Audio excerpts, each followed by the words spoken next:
Bonsoir, les informations pour ce vendredi 25 octobre.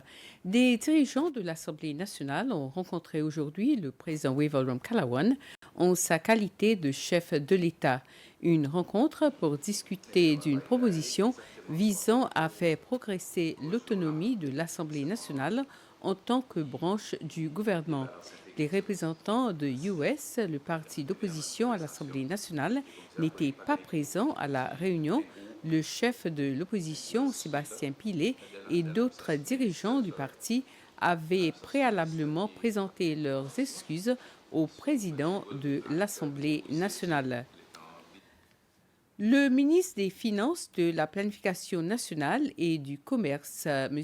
Nadi Hassan, prononcera jeudi prochain le discours sur le budget national pour 2025.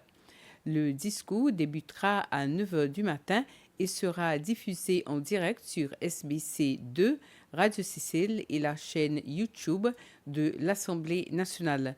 Un communiqué de presse de l'Assemblée nationale affirme que pour la première fois dans l'histoire de l'Assemblée nationale, le discours sur le budget sera interprété en direct en langue des signes séchelloise par l'Association pour les personnes malentendantes, l'APHI.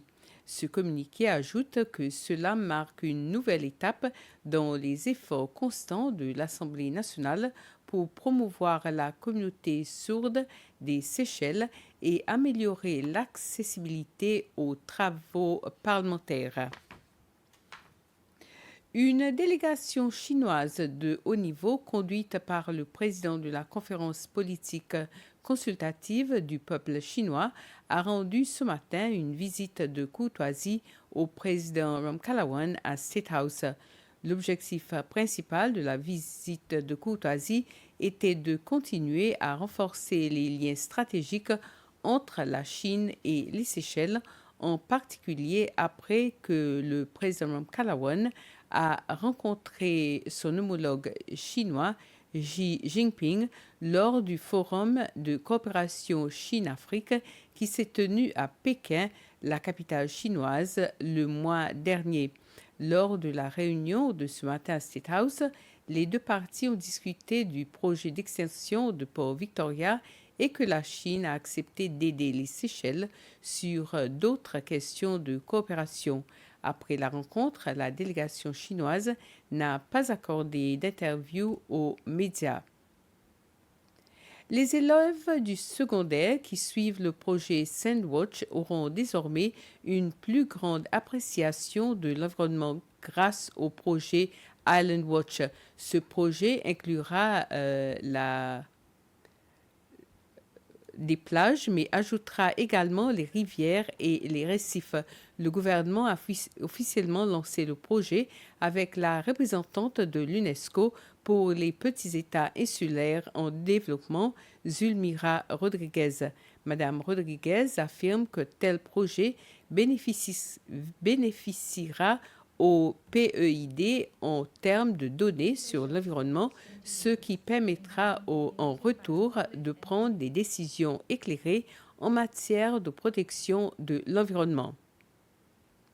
L'hôtel Hilton Northolm, en collaboration avec le ministère de l'Éducation, a organisé un forum pour commémorer la Journée mondiale du développement durable qui sera célébrée demain. Ce forum, qui a eu lieu hier à l'hôtel situé à Glacis, était une occasion pour les jeunes de se réunir et de partager leurs expériences sur l'importance de la durabilité dans les petits États insulaires. Le but de cette rencontre était de présenter ce que l'hôtel fait en termes de mode de vie durable, tout en impliquant les jeunes dans la campagne globale. Au cours de ce forum, les étudiants et les autres invités ont été divisés en groupes pour répondre à des questions basées sur la durabilité et ont discuté des moyens d'aborder ces sujets. L'hôtel Hilton Northolm et le ministère de l'Éducation se disent prêts et disposés à s'engager pleinement à intégrer des pratiques durables dans tout ce qu'ils font. Ainsi termine ce flash. Merci de l'avoir suivi. Bonne soirée à tous et à toutes.